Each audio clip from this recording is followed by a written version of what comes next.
악명 높았던 남아프리카 공화국에 1964년도에 종신령을 선고받고 절의 고도인 루벤섬 감옥에 투옥된 사람이 있었습니다.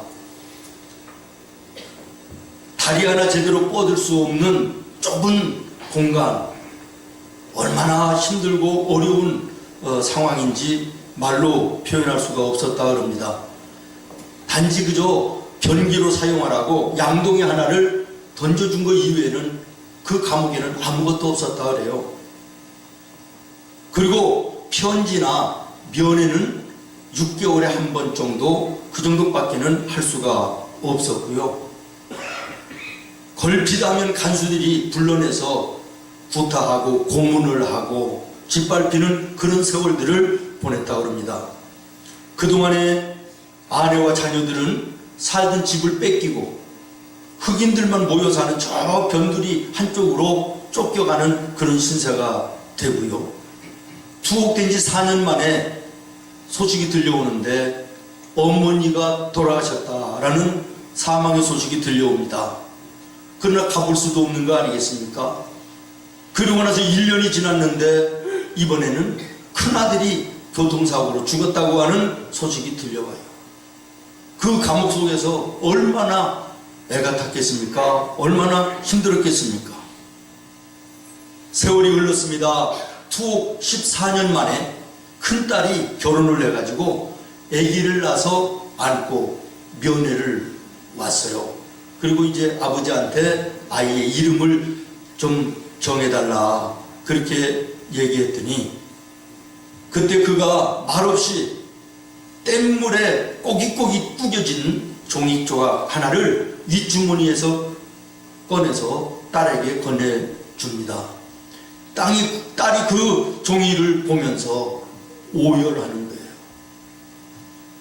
그 종이 속에 뭐라고 써있느냐면 아지위, 희망이라는 단어, 한 단어가 써 있었다라는 것입니다.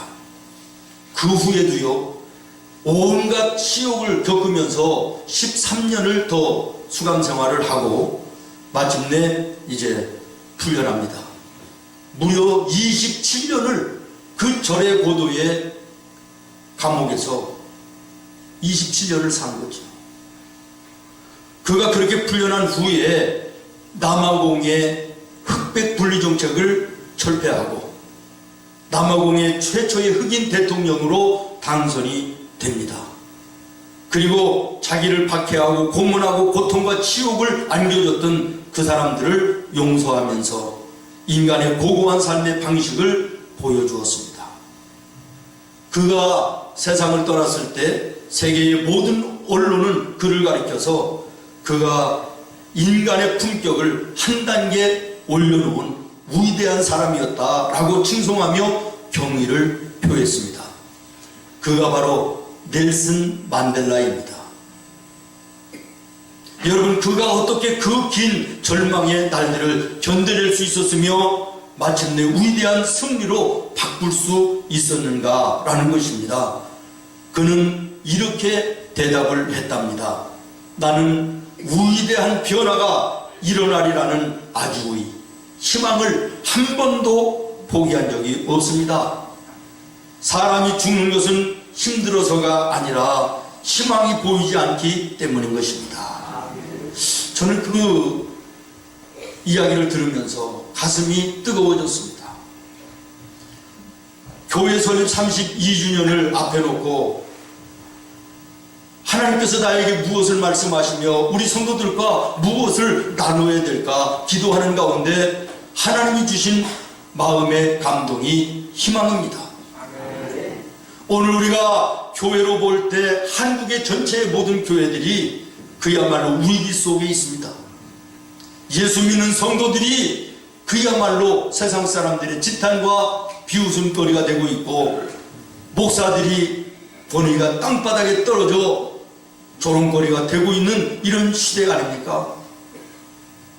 나라적으로 볼 때도 경제가 그야말로 역사 이래 가장 힘들다고 할 정도로 경제가 바닥을 치는 이런 어려움 속에서 여기저기 못 살겠다고, 이 땅에서는 더 이상 일할 것도 없고 사업을 할 수도 없고 이제는 힘들다고 하는 이런 소리들이 들려오는 이 세상 속에 정말 우리는 다시 한번 예수님 안에서 희망을 바라볼 수 있는, 희망을 다시 한번 회복할 수 있는 은혜의 기회가 오늘 이 예배가 될 수 있기를 바랍니다.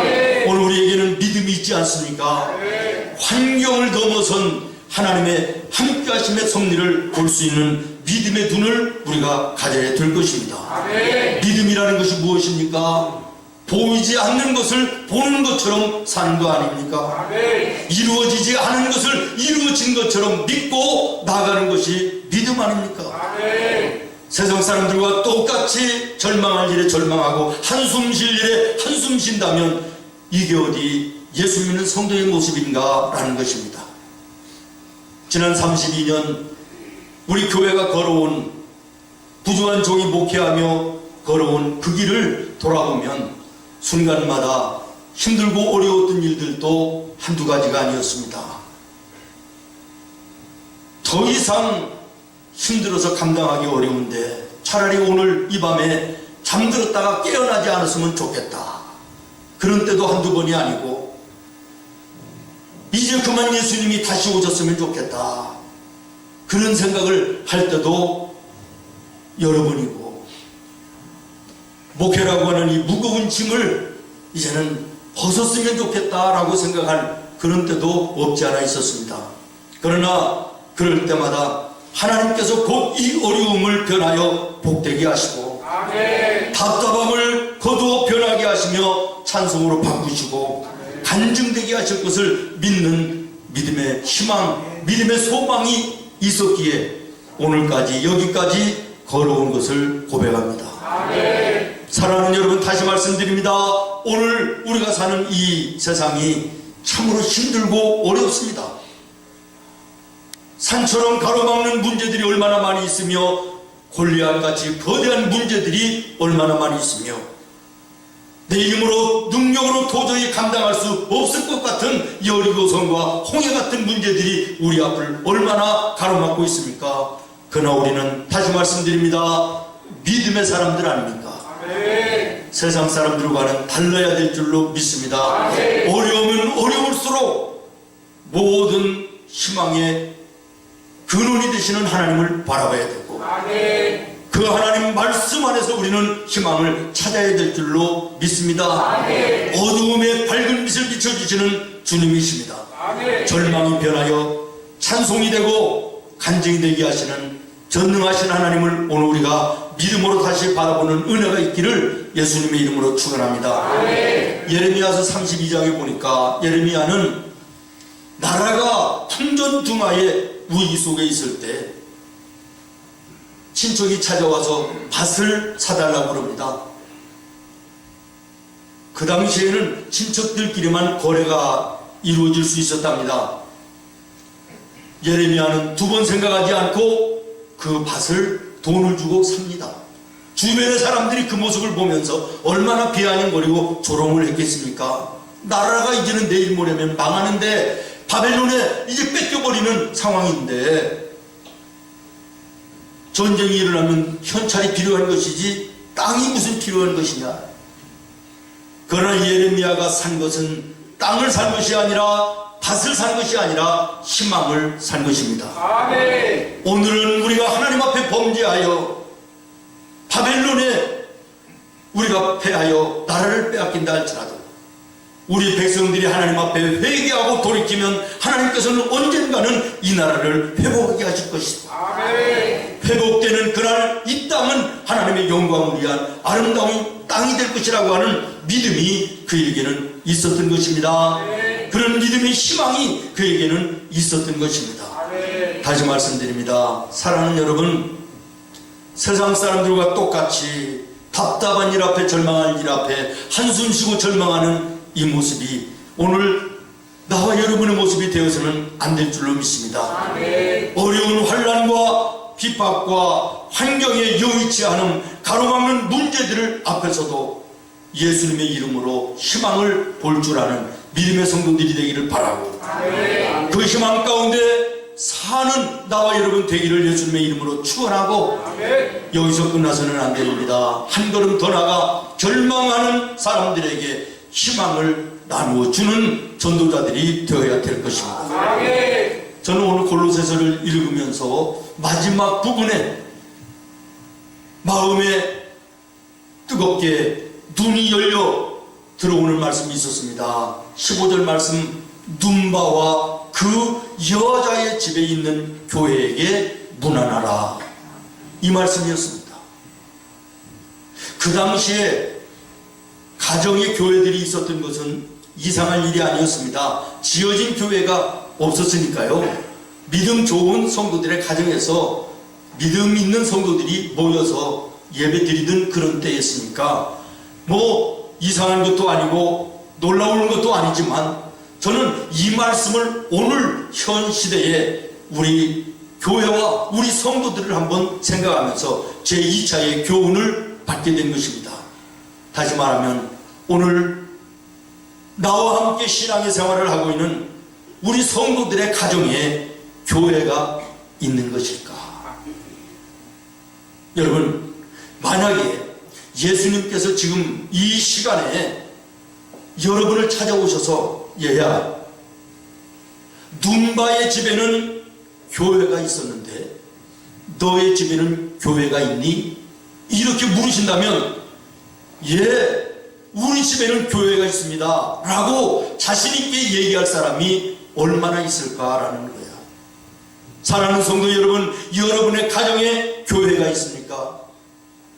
저는 지금까지 우리 성도들에게 교회 같은 가정을 외쳐왔습니다.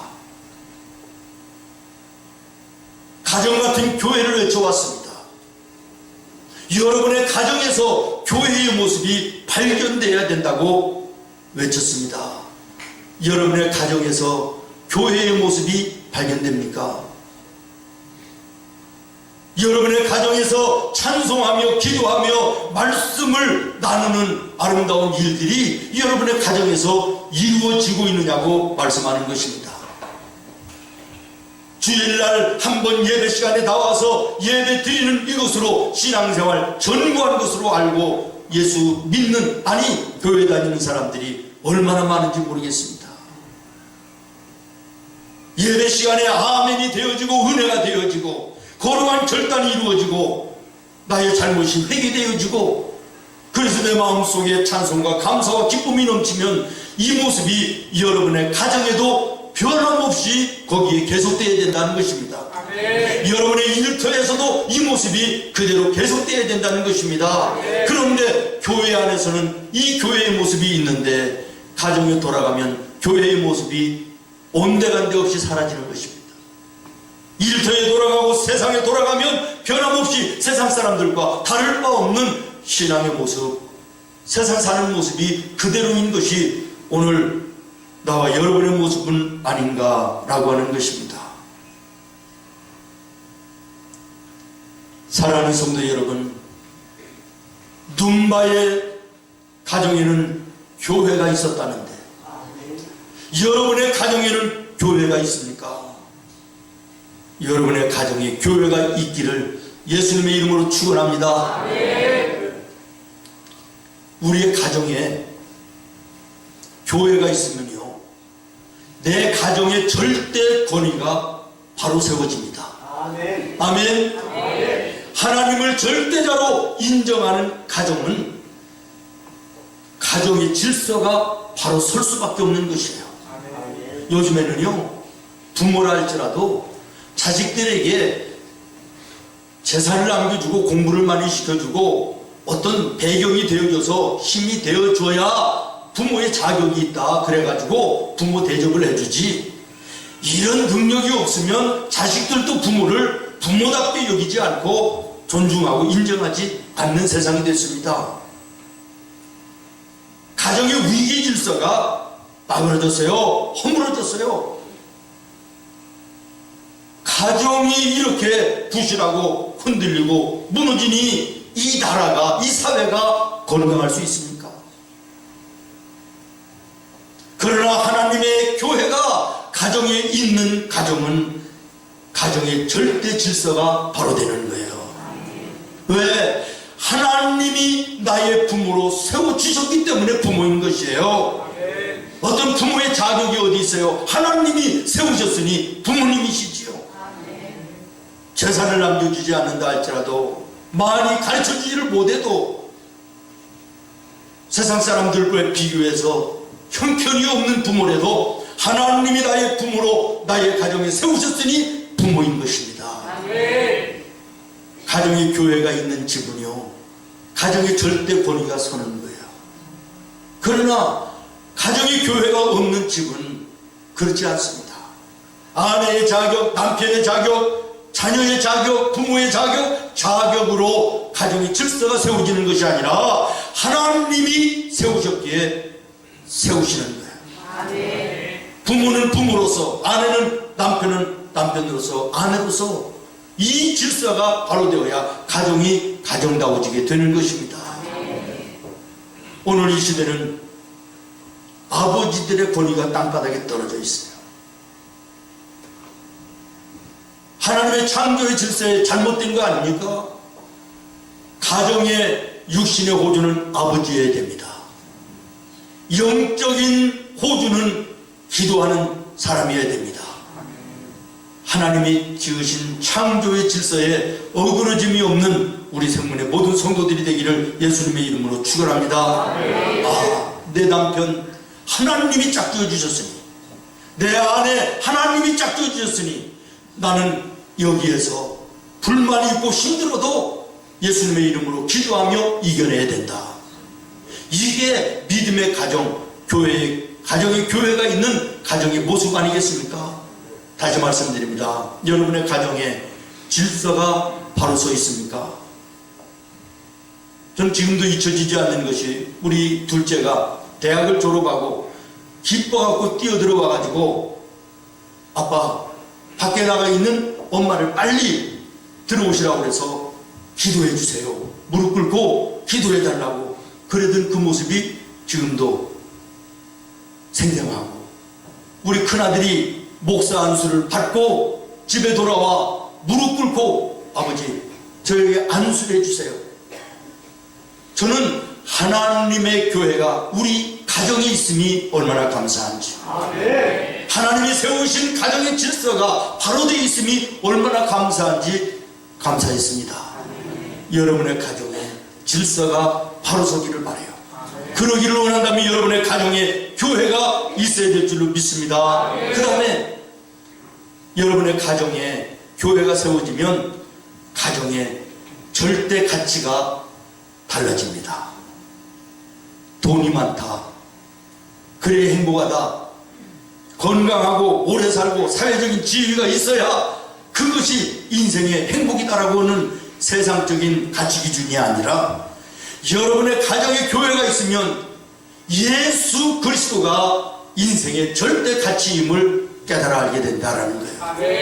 세상에 아무리 돈이 많고 지위가 높고 부족한 것이 없어도 예수 없는 그곳에는 진정한 만족이 없으며 인생의 참된 의미가 없음을 깨달아 아는 놀라운 은혜가 여기에 나타나는 것입니다.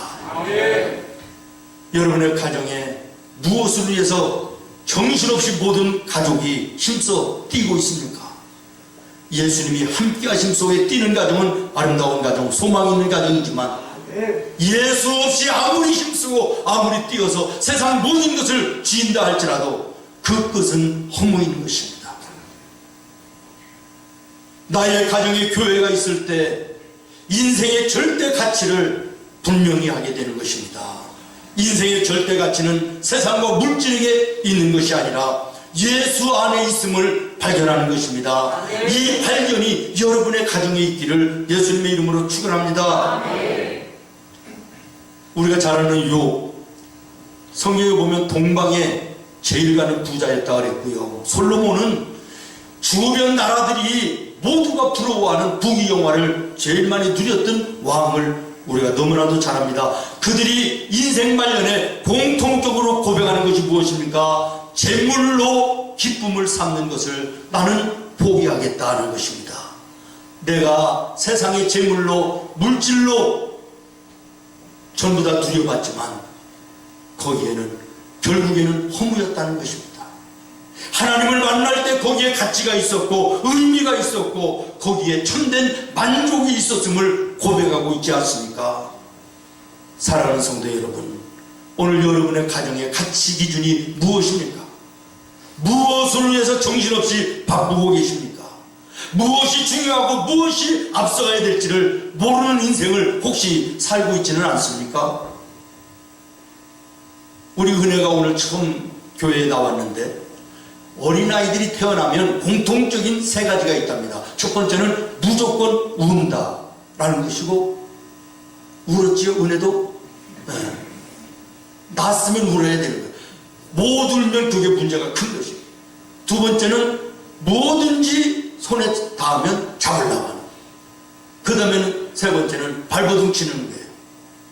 근데 그 모습이 인생을 살아가는 모든 모습이라는 거예요.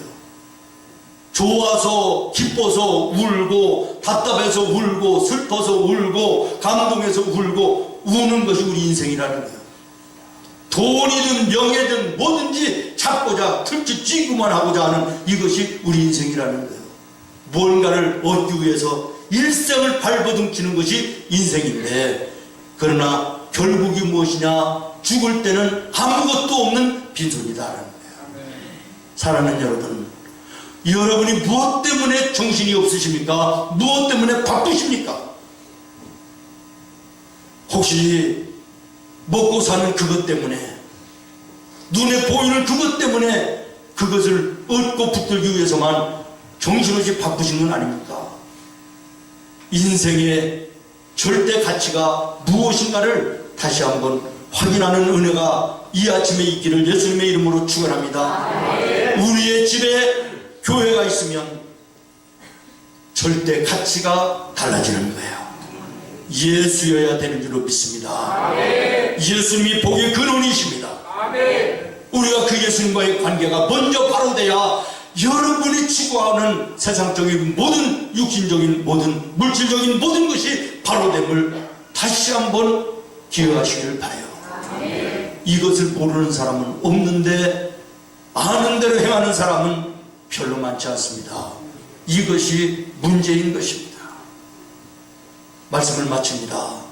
사랑하는 성도 여러분, 눈바라고 하는 여인의 집에는 교회가 있었답니다. 여러분의 가정에 교회가 있습니까? 교회를 회복하는 은혜가 있기를 예수님의 이름으로 축원합니다. 기도하겠습니다. 하나님,